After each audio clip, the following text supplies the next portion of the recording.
much do you owe on your mortgage? 235. You need to pay that off today. Even at whatever, 3.5%. I don't care. I'm making more in the market. No, you're not. You need to pay your mortgage off, dude. You just told him he was. All right, so Dave Ramsey, everyone knows who he is. I have nothing bad to say about Ramsey Solutions. I think they've helped a ton of people get out of debt. But I've had people ask me recently, what do you think of Dave Ramsey? So I went and I was watching some of the videos just to kind of, I've listened to him before, but it was like, what do I, disagree with and what do I agree with that Dave Ramsey says? And this video, I think, perfectly shows my biggest frustration when listening to really any financial guru that uses like a rule of thumb and blankets it to everyone.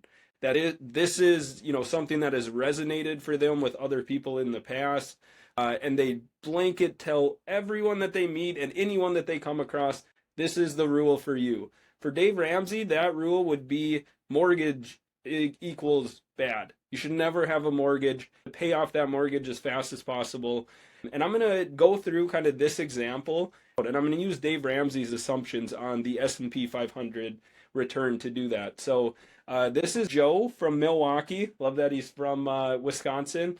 And he calls in. He's done great for himself. He's been investing. He's been a DIYer, so he hasn't been working with the financial advisor. He's asking if he should hire a financial advisor.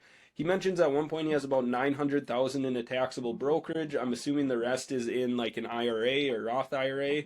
But what really kind of blows my mind, so I'm going to play this right here. He's talking about, he has about 1.7 million. He's making the point that if he's done really well, he's younger. I think he was only 45. So if he holds on through the next couple decades and continues to do what he's doing, he's going to be in a very good position, is the point Dave's making. So let's take that 10% average return, and then let's look what he says when Dave asks him how much he has on his mortgage. You said there's $2 million now, right? No, 1.7. 1.7.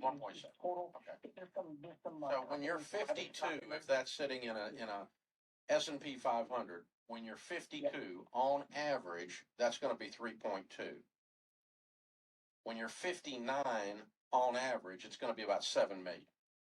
That's if you don't add anything and you just left it sitting in an S&P 500. Let's just say, okay, let's give Dave what he just offered, 10%. You can count on that in your investments. Now let's look what he says when he asks about his mortgage. How much do you owe on your mortgage? You need to pay that off today. Even at whatever, 3.5%. Okay. I'm making more in the market. No, you're not. You're not. You need to pay You just told him he was. Shut your brain and shut your spirit when you don't have any debt. There it is. Then you get to do the Ramsey debt-free scream. That's why you should pay off your mortgage, not because it financially makes sense for you. At 3.5%, right now, you could take no risk in the stock market. With, you can beat that out in the money market. Obviously, as rates go down, that won't always be the case. But you can take a very little to no risk and beat that 3.5%. So what I'm going to do is I'm going to take, let's pretend it's a $235,000 and there's 15 years left on paying that off. I'm going to look at, if we just paid all of that off right away, the opportunity cost that you would be losing out on that $235,000, earning 10% a year for 15 years using Dave Ramsey's math. And let's compare that to the interest that you would pay the bank if you keep that $235,000, invest it, and then you pay off the mortgage through your cash flow, which he clearly is able to cover. Let's compare the two differences, and then let's also just look at what could I get on basically a risk-free rate of return right now, and compare that. It's going to be very conservative, but even if you're beating that 3.5%, let's say by 0.5% at 4%, what does the math end up looking like? And is that worth it for you to get the debt-free Dave Ramsey scream that he wants you to? Or should you personalize this to what makes the most sense for you? All right, so let's look at the opportunity cost of this. So let's take the 235,000 that's invested, according to Dave's math, is going to grow 10% each year. And so let's assume that 10% growth over 15 years. The future value of that 235,000 is $981,653. Now the cost of the mortgage in that time, because we have to keep that into consideration. So the mortgage is $235,000, an annual interest rate of 3.5% over a 15-year term. I'm calculating over the lifetime of that term, of that mortgage, you're gonna spend about $302,395. So let's compare the future value of that investment to the mortgage cost, and the difference is about $679,000. I actually couldn't believe it was this much when I put this together.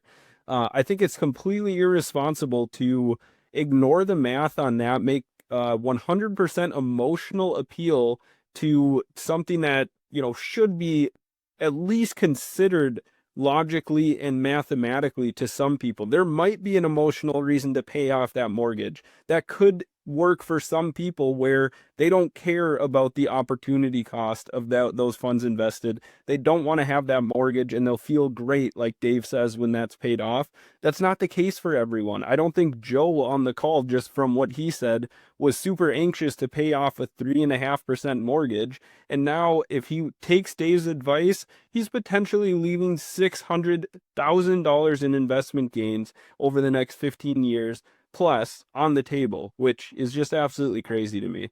Let's look down. So I actually did a much more conservative. So let's just say the 10-year yield on treasuries right now is around 4%. So I took 4% on like the most, let's say you invested those funds not 100% in the S&P 500, but in a very conservative way, and you average 4% over the next 15 years.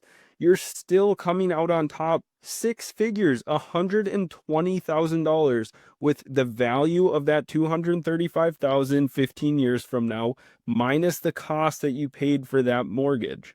So again, I think I get a little riled up, as you can tell, because I'm passionate about helping people make the best decisions with their money, grow their money the best way possible. And it really irks me when there's kind of financial gurus giving rule of thumb to everyone, regardless of their situation. This is what you need to do. It should be personalized. It should make sense for your situation, what you do. And if someone is telling you, I would just caution you, if someone is telling you, when you're asking the right questions, like even with an interest rate at 3.5%, and won't I make more in the market, as in this case Dave had just said he would, if they're immediately like, nope, doesn't matter, and it goes to an emotional appeal, you'll feel great, you'll be saved from debt. Just be cautious about that, because I would be cautious. The financial gurus are very good at making an emotional appeal, even if the logic and the math isn't always there. So that's something to watch out for. But again, nothing against Dave Ramsey Solutions. I think they're great for helping people get out of debt, get on the right path. He's the most famous, probably, financial guru that there is. I can't think of anyone who has more of a stature. I actually enjoy his book. What's it called? Building a Business That You Love, I think it is. He has some good insights on there. This is more just kind of a thought on financial gurus and rule of thumbs that don't apply to everyone. It's important that you get personalized financial advice for your situation. Please hit the subscribe button so you don't miss next week's video. If you enjoyed this video, I think you might enjoy last week's video on the 4% rule. I'll link that here. And as always, money is a tool, knowledge is freedom, and planning is power. I hope you have a great rest of your day.